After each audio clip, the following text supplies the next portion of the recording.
It's funny, isn't it? How the things you thought were rock solid, the things you built your entire life around, can just crumble.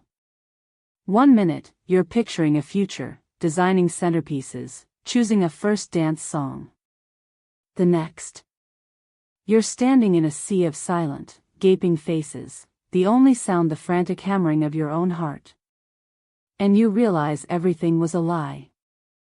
A meticulously crafted, decade-long lie. Hey everyone, it's your girl, back with a story that'll make your jaw drop. If you're new here, I'm all about those real-life revenge tales, and let me tell you, this one is a doozy. If you like hearing about karma being a beautiful, sweet, well, you get the idea. Smash that like button and subscribe for more. It started like any other love story, I guess. We met in college, a classic meet cute in the library. He was, let's just say he was charming. A smooth talker. He'd spin these grand, sweeping stories about our future. He'd whisper sweet nothings, promises of forever. His name was Daniel. And I was completely, utterly, head over heels in love. We spent the next 10 years together, building our life brick by loving brick. We built a home, 2 cats, a shared bank account, and 1,000 more memories. Everything was perfect, or so I thought. The library. God, I can still smell the paper, the old leather of the chairs, even now. Sunlight streaming through the tall windows, dust motes dancing in the golden beams. I was deep in a research paper, stressed to the max, when Daniel, strolled up. He'd caught my eye a few times before, tall, dark hair, those eyes that seemed to know all your secrets. He'd smile, a charming, slightly crooked grin, and my heart would do a little flip. He sat down, completely uninvited, and leaned forward, resting his arms on the table. "That looks intense," he'd said, his voice smooth as silk. "Need a hand? Maybe a coffee break? I know a great place nearby." I probably should have told him to shove off, that I was busy. But he just radiated this warmth, this easygoing confidence. And, I was instantly hooked. That day, in that library, was the beginning of our story. A story that felt like it was going to last forever. We spent hours talking, laughing. He told me about his dreams, his family, the things that made him tick. I told him about mine, my hopes, my fears. We connected instantly. It felt right. He was always a bit secretive. About his family, especially. His mom and dad. Mysterious creatures who were always busy. Never around for birthdays or holidays. I always just chalked it up to, everyone has their quirks, right? And he had good reason to be private. His parents were very wealthy and influential, running a large corporation. He'd mention vague stuff about pressures and expectations, but I always dismissed it, figuring it was work stress. We had us, and that's all that mattered. We were a team, a unit. We were going to grow old together. Or so I thought. His parents, they were a constant enigma. He'd get these calls, late at night, and his face would cloud over. He'd tell me it was work stuff, but there was always this underlying tension, this unspoken pressure. I never pressed him too hard. I thought I understood. His family was important to him, but I was the center of his universe. Or so he told me. He'd say things like, "They just don't understand us, darling. You're my everything. They can't come between us." And I believed him. I wanted to. I needed to. We went to their house a few times, or rather, his parents' house. It was a mansion, a cold, imposing fortress. His mother, a statuesque woman with perfectly coiffed hair and a permanent, polite smile, always seemed to be sizing me up. His father, a stern-faced man with a handshake that could crush bone, barely acknowledged me. They were polite, but there was a chill in the air, an underlying sense of disapproval. It was always, "Yes, Daniel," and, "As you wish, Daniel," as if he were a child, and they were the rulers of the realm. I always tried to make an effort, be friendly, but I never felt welcome. It felt like I was the outsider, the one who didn't quite fit. They were intimidating, and frankly, I was intimidated. But I never let it get to me too much. We had our own life, our own world. That's all that mattered, right? He proposed on our 10th anniversary. A surprise trip to Paris, the Eiffel Tower twinkling in the background. Classic. Romantic. Everything I had dreamed of. I said yes, of course. Ecstatically. I was bursting with joy. I couldn't wait to start planning our wedding. Paris. Oh, God, Paris. The air was crisp, filled with the scent of pastries and the distant sound of accordions.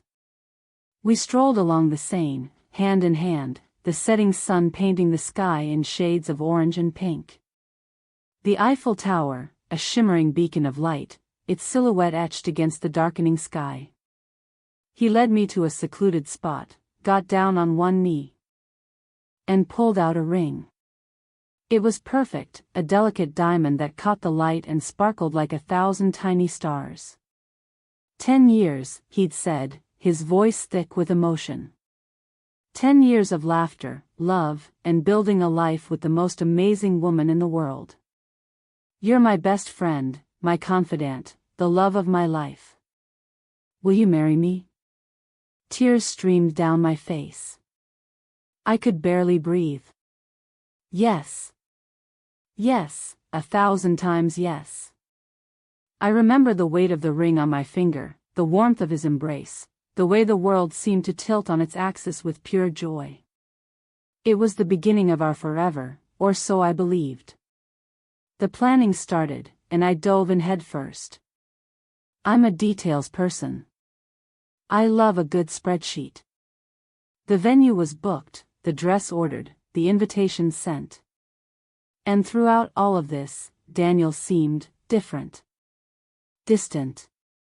Stressed. He'd disappear for hours, claiming work emergencies. He was cagey about the guest list, the seating arrangements. Anything and everything that involved his family. When I pressed him, he'd just give me a strained smile and say, "Don't worry, darling, it'll all be perfect." The wedding planning. Oh, the wedding planning. I was in my element, juggling vendors, tasting cakes, finalizing floral arrangements. I was in my zone. I loved the process, the details, the anticipation. We talked endlessly about the future, what we wanted, how we would decorate our home, the number of kids we would have. Every little decision was a step closer to forever. And Daniel, he seemed excited, but underneath, there was this flicker of something else. A shadow I couldn't quite place. It was in the details, the little things, that the cracks began to appear. When it came to his family, he was vague, evasive. He didn't want them involved in any of the planning. He barely mentioned them, and when I asked about them, he'd deflect the questions. He'd say things like, "They're busy, they have work. Don't worry, everything will be fine." But his evasiveness fueled my anxiety. Why was he so reluctant to include them? What was he hiding? But his secrecy, it was starting to grate on me. The niggling doubts, the little voices in the back of my head, they were growing louder. I started to feel like I was living on the edge of something, on a fault line, waiting for the tremor. The cracks were beginning to show, but I was still in love with Daniel and, well, blind. The wedding dress, the flowers, the cake, all the things I had meticulously planned, started to feel like props in a play I didn't understand. Every time I brought up something related to the wedding with Daniel's parents, he became tense, his jaw clenching. It was always, "Don't worry, it's all under control," or, "You just focus on yourself, darling, I'll handle the details."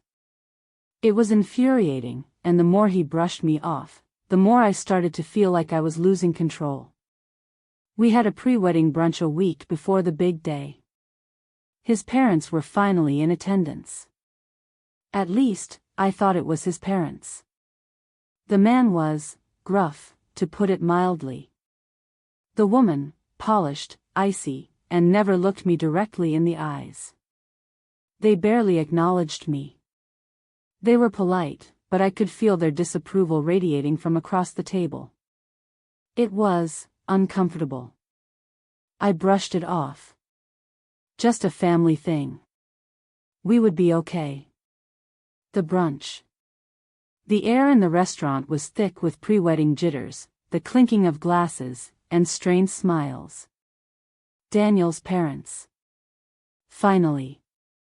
I tried to be warm, to make conversation, but their responses were clipped, guarded. They barely looked at me. It was like I was invisible. They offered polite pleasantries, but their eyes were cold, assessing. The woman was a masterpiece of cool elegance. The man radiated power. I asked the typical questions, "So, what do you think of the venue?" The mother's response, "It's adequate." "What do you think of my dress?" She just smiled. "Lovely."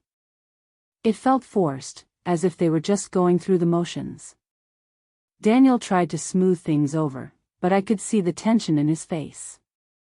He kept shooting me little glances, as if to say, "Just ignore them, everything is fine." But it wasn't fine. It was awkward. It was uncomfortable. And, for the first time, I started to feel a gnawing sense of dread. Something was wrong. Something was very, very wrong. Then, the day before the wedding, disaster. I went to his apartment to find him. He was supposed to be helping me with something, or maybe I was supposed to be helping him, it doesn't matter. I had a key, a copy that he had given me ages ago. I walked in. The door. I walked in so many times before. Always felt like a safe haven. My world. This time, the key turned, and it opened a door to a nightmare. I called out for him, and there was no answer. And I saw him. Not alone. With another woman. I don't think I've ever felt such a physical blow. My breath hitched. My stomach plummeted. He wasn't in the apartment, the woman was. She was gorgeous, blonde, wearing his favorite shirt, my favorite shirt. She turned around and smiled, a practiced, almost pitying smile. The apartment. It was filled with the familiar scent of his cologne. My heart was pounding. I was excited to see him, to finalize some of the last-minute details. I called out his name, and when I received no answer, I let myself in. The apartment was neat, clean, and familiar. I called his name again, and then I saw her. She was standing in the living room, relaxed, and wearing his shirt. The shirt I had bought for him, the shirt he always wore when he was feeling lazy and comfortable. I'd see him, the same shirt, the same smirk. My blood turned cold. "Oh, you must be her," she said, her voice dripping with that fake sweetness that makes my skin crawl. The world tilted on its axis. I stammered, I'm his fiancé. Who are you?" She held up a hand, flashing a ring that looked remarkably similar to mine. "Oh honey, I'm his fiancé, too. Well, more accurately, I am his fiancé. We are engaged. We're going to be married." I stumbled back, the blood roaring in my ears. I could barely make out what she said. My mind was reeling. A secret fiancé? After 10 years? After all of his promises? She was smug, too, confident and totally unfazed. She didn't even seem surprised that I was there. She went on to explain that she was in a committed relationship with Daniel and had been for 5 years. That her family was far more suitable for the business, and that her parents had demanded it. The woman. She was everything I wasn't: polished, wealthy, and confident. I remember the way she looked at me, a mixture of pity and triumph. She took a sip of her coffee, completely unconcerned. I, on the other hand, felt like my world was ending. She knew my name, she knew about the wedding, she was prepared. The ring. It was almost identical to mine. The same style, the same diamond, the same symbolism of forever. My mind couldn't process it. The air in the apartment seemed to thicken, making it hard to breathe. The walls were closing in on me. My eyes darted around, looking for an explanation, a clue, anything that would make this make sense. But there was nothing. Only the harsh reality of the betrayal. I felt like I'd been punched in the gut. The world around me blurred. The floor seemed to move under my feet. My entire life, my future, everything I had believed in, was a lie. He had another life, another fiancé, another family. He had been using me. And not just me, he had used my family, my friends. He'd used everyone who had ever loved me. I didn't say anything. I couldn't. I just turned and walked out, the door slamming behind me with a finality that echoed the death of my dreams. The walk. The apartment door. The slam. It echoed in my ears, and in my soul. It sealed the tomb of our life together. My feet felt heavy. Each step was agony. I ran outside, away from the apartment, away from the lie, away from everything. Tears streamed down my face. I didn't know where I was going. I just needed to get away. I didn't sleep that night. I just paced, replaying every memory, every conversation, every touch. The puzzle pieces clicked into place, forming a sickeningly clear picture. He'd been playing a game, a sick game, and I, the fool, had been the pawn. The wedding was tomorrow. I had to make a choice. I could cry, I could hide, I could fall apart, or... The night. The walls of my apartment seemed to close in. I couldn't breathe. Every memory of Daniel, every stolen kiss, every shared laugh, every promise of forever, now felt like a stab. I lay in bed, staring at the ceiling, reliving the events of the day. The shock had worn off, replaced by a burning rage, a deep sense of betrayal. The man I loved, the man I was supposed to marry, was a monster. A master manipulator. I wanted to scream, to lash out, to destroy something. But I knew that falling apart wouldn't solve anything. I needed a plan. I decided to go to the wedding. The next morning, I woke up, feeling numb.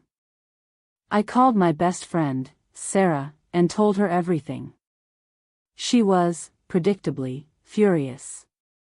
She wanted to call the cops, go to his apartment, find this woman, beat him. I, surprisingly, felt a strange calm.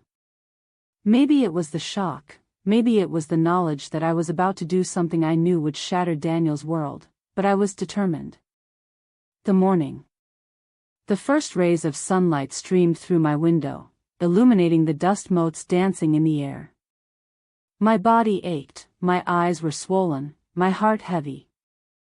I had to go to the wedding. Sarah, my rock, was the first call. Sarah, the woman who knew me better than anyone, understood. She was furious, her voice trembling with rage, but she listened, she comforted, she supported me. We talked for hours, replaying every moment, every detail. She offered all sorts of options. She wanted to call the police, file charges, track the other woman, create a scene. She was ready to explode, to rip the world apart for me. But I knew that wouldn't be enough. It wasn't about jail or violence, it was about making him understand the magnitude of his betrayal. I told Sarah, no. This isn't about jail or fighting. This is about justice. This is about making sure he never hurts anyone like this again. This is about making him pay for what he's done. We started planning. We had to get him, and everyone else, the details. I took a long, hot shower, forcing myself to get ready. Sarah and I spent an hour deciding what I would wear. I had to pick something that screamed strength, not desperation. I needed to look good. I needed to look like I was in control. I chose a crimson dress, the color of anger, but also the color of power. The dress. It had to be perfect. Not just any dress. A statement. We raided my closet, tried on countless outfits. I needed something elegant, sophisticated, but powerful. I needed to project strength, not weakness. We landed on a crimson dress. The color of blood, the color of fire. The color of defiance. It was a simple design, but the color made it stand out. The wedding. It was a lavish affair, of course. Everything was perfect, picture perfect, except for the gaping hole in my heart. The venue was stunning, overlooking the ocean. Guests milled around, champagne glasses clinking, smiles plastered on their faces. Daniel was at the altar, looking handsome, but with an underlying nervousness that I, alone in the room, could now recognize. He was wearing his tuxedo. The drive to the venue was torture. Sarah kept talking, trying to distract me, but my stomach was churning. My hands were clammy. I focused on taking deep breaths. We arrived at the venue, a beautiful estate overlooking the ocean. It was a scene of utter perfection, the air filled with the scent of flowers, the sounds of laughter and music. I closed my eyes, took a deep breath, and prepared myself. I walked into the chapel, and the room went silent. All eyes turned towards me, and I could feel my pulse quicken. My feet felt heavy, almost like lead, each step a monumental effort, but I kept walking, my head held high. The walk down the aisle. A sea of faces. Familiar faces, friends, family, all the people who believed in Daniel, and believed in us. Their smiles, their anticipation, were like daggers in my heart. I kept my eyes forward, focusing on the altar, on Daniel. He stood there, looking handsome, but also panicked, like a cornered animal. He looked at me, his face a mask of shock, and then fear. He froze, his whole body tensing. As I approached the altar, his eyes flickered. I could almost read his thoughts. What is she doing here? The priest began the ceremony. He droned on about love and commitment and eternal devotion. I could barely hear him. My focus was on Daniel. The vows, those hollow words of promise. I watched Daniel, his face paling as he stood there waiting, knowing that his world was about to come crashing down around him. Then came the part. The vows. He turned to his bride-to-be, and began. My dearest, he paused and saw me standing there. The whole room was waiting, anticipating the exchange of vows. Daniel began to speak, my dearest, he began to say. He stuttered, the color draining from his face. And that was my cue. I walked to the front of the chapel. I stepped forward, between Daniel and his bride-to-be, and I cleared my throat. The room fell silent. Whispers started. The bride-to-be looked at me, eyes widening in horror. The priest looked scandalized. Daniel's face was a mask of horror. He had seen the same look on my face. The moment. I knew that if I hesitated, if I faltered, would lose my nerve. So, I took a deep breath, and I stepped forward. The world seemed to narrow, my vision focused solely on Daniel, and on the face of the other woman. Time stood still. There seems to be some confusion, I announced, my voice clear and steady, despite the tremors in my hands. Daniel and I have also been engaged. We were engaged, for 10 years. We were supposed to be married today. The silence was deafening. I watched the color drain from Daniel's face, his eyes darting between me and the other woman. The other woman, the Ice Princess, the woman he'd been secretly engaged to, she looked furious, betrayed. His face. The look on his face was priceless. Shock, horror, and an undeniable hint of shame. The air crackled with tension. The room was now in a frenzy. I turned to the guests, my voice rising with righteous anger. He has been leading a double life. He promised me forever, he promised me a life. He promised me, well, everything. And it was all a lie. My words hung in the air, and I could feel the shift in the atmosphere. The smiles vanished. The polite chatter ceased. People were starting to understand. I pulled out my phone, and on a large projector screen, I played the video I had spent the last 24 hours compiling. A series of photos and videos. Happy moments. Anniversary celebrations. Trips.